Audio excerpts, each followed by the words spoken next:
Hello. Welcome to 2026 Nurses Week, May 6th through 12th. I'm very proud to be a nurse. I've been a nurse 50 years. And my grandson's going to go to nursing school this year.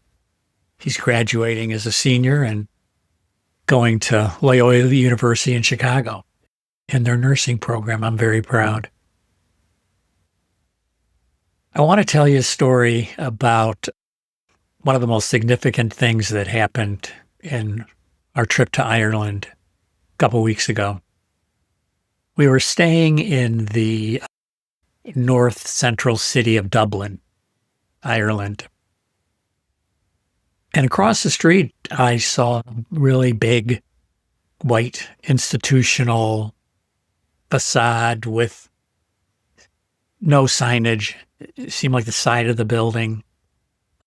Next to it, attached to it, to its right, was a dome with a more modern sign than the building looked that said ambassador. So I went in a hotel and I asked, so what's this building? And they didn't know. I looked it up.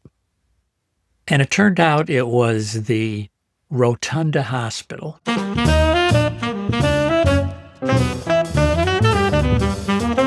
Welcome to Health Hats, the podcast.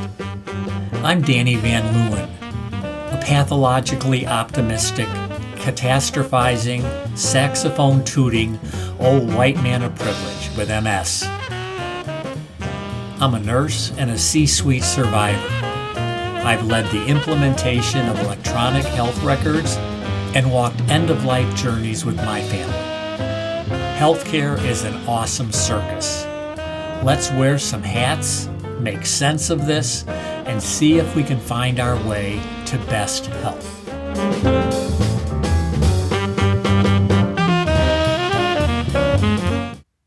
Now, the Rotunda Hospital is the oldest freestanding maternity hospital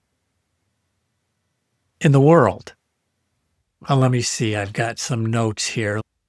The hospital was founded in 1745 by a man named Bartholomew Mosse, M-O-S-S-E. He was a surgeon, certified surgeon. His wife and child died in childbirth. After this tragedy, he left Ireland to serve as a doctor with the British Army. And while he was away, he received training at a hospital in Paris in midwifery. And he got his midwifery license, which was really unusual. As a matter of fact, fellows of the Royal College of Physicians were even penalized if they practiced midwifery. But Mosse wanted to change that. So he built this small place, 10 beds, that, let's see, when did it open? I guess it opened in 1745. Mosse's ambition was to build a dedicated maternity hospital in Dublin because he wanted to provide medical care and shelter to the penniless mothers of Dublin. And this came because he encountered unspeakable conditions in the course of his practice, particularly after the 1739 famine. So he established a 10-bed hospital, and it was in a small theater called the New Booth Theater. It says here that it's the first lying-in hospital of its kind in the world. It had only 10 beds, but in its first year, 190 babies were born and just one mother died. But they obviously they couldn't meet demand. 10 beds. Now, he tried to raise money to build a larger hospital, but nobody really wanted to give money for poor women. So he happened to attend the world premiere of Handel's Messiah on April 13th, 1742. While he was there, he was inspired to raise money for the hospital by entertaining the wealthy. Somebody sent me a picture of the statue of Handel that's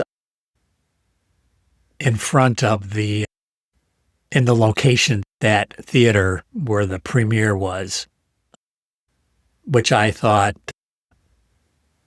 that would be interesting. According to my searching, on the evening of April 13th, 1742, Handel conducted the world premiere of his Messiah on Dublin's Fishamble Street, and Mosse was present.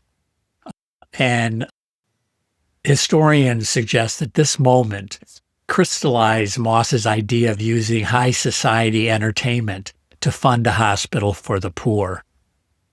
So Mosse turned the proposed hospital site into a pleasure garden with a live orchestra, theatrical performances, dances, and a coffee house, marrying philanthropy with frivolity to reach the wealthy.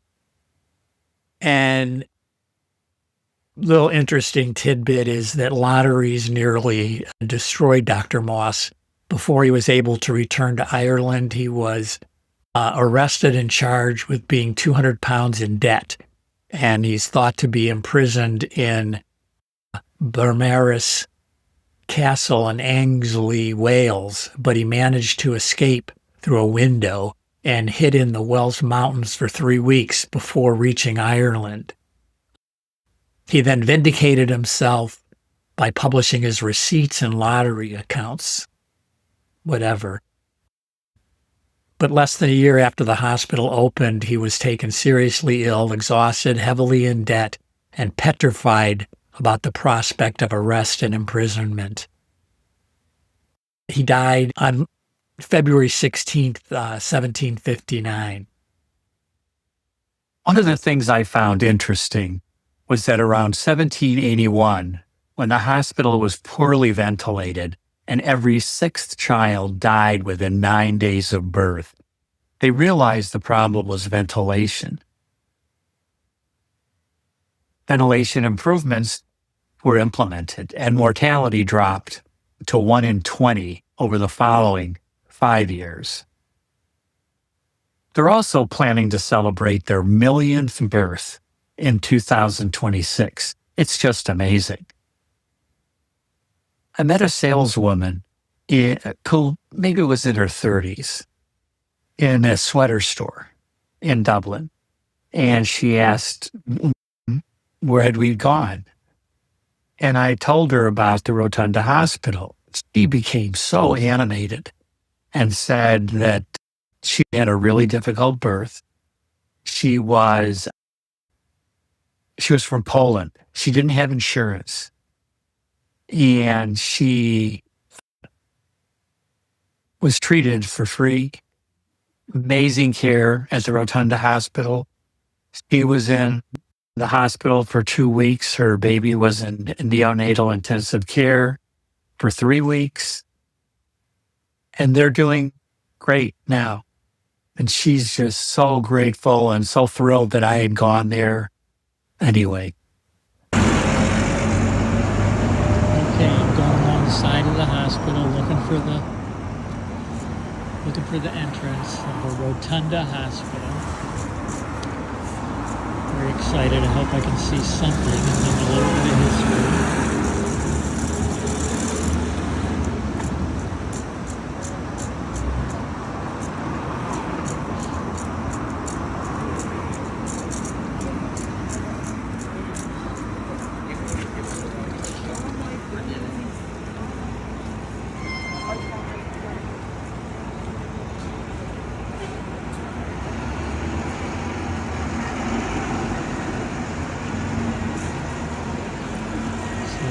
The hospital.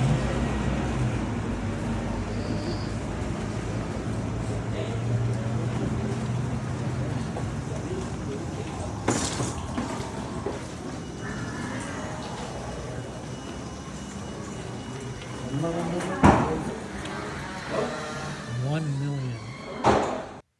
So when we were there, me, an old white guy in a wheelchair, motored over to the Rotunda Hospital and stopped at the registration desk to ask if I could speak with somebody. I had not made an appointment. I was leaving the next day. Very nice people. And they tried to get hold of people in their library, research department, marketing, but they were all busy, of course. Really impressed with the idea of being the world's longest operating specialist hospital. I was trying to get some perspective on that, so I looked up the oldest continuously operating hospitals in the world, and here's what I learned. I learned that in the United States, the Bellevue Hospital in New York City opened in 1736 as a 6-bed infirmary. It began as a haven for the indigent and is still a major public hospital on the east side of Manhattan. It opened 9 years before Mosse opened his first lie-in hospital.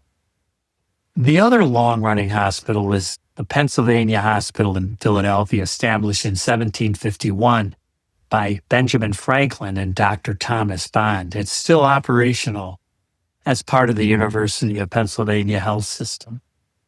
The oldest hospital in the world is the Hôtel Dieu in Paris, which officially opened in 650 AD. And that's the hospital where Mosse became a midwife. There's a St. Bartholomew's Hospital that was founded in 1123, and there's the Hospital de Jesus Nazareno in Mexico City, opened in 1524. But really, the Rotunda is the oldest maternity-only specialist hospital continuously operating in the world, which is a more specific and arguably more impressive claim than the general acute care hospitals like Bellevue and Hôtel Dieu, which have both moved buildings and changed missions and then rebuilt.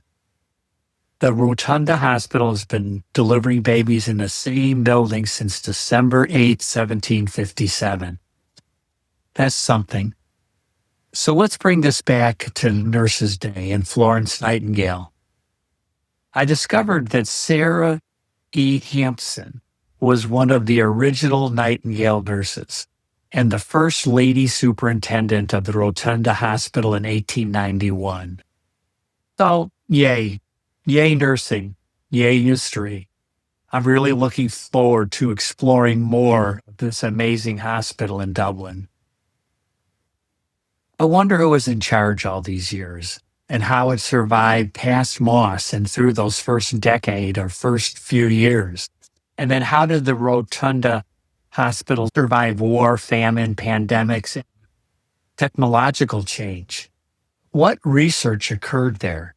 And is there a diaspora of Rotunda alumni? Anyway, more to come. Thanks. Health Hats is produced by me, with Kayla Nelson and Team Van Leeuwen, Leon, Oscar, and Joey. Joey arranged and recorded the intro and outro music. AI tools assist production. I make all creative decisions. If you like it, share it. Subscribe at linktree/healthhats. That's linktr.ee/health hats, one word. See you around the block.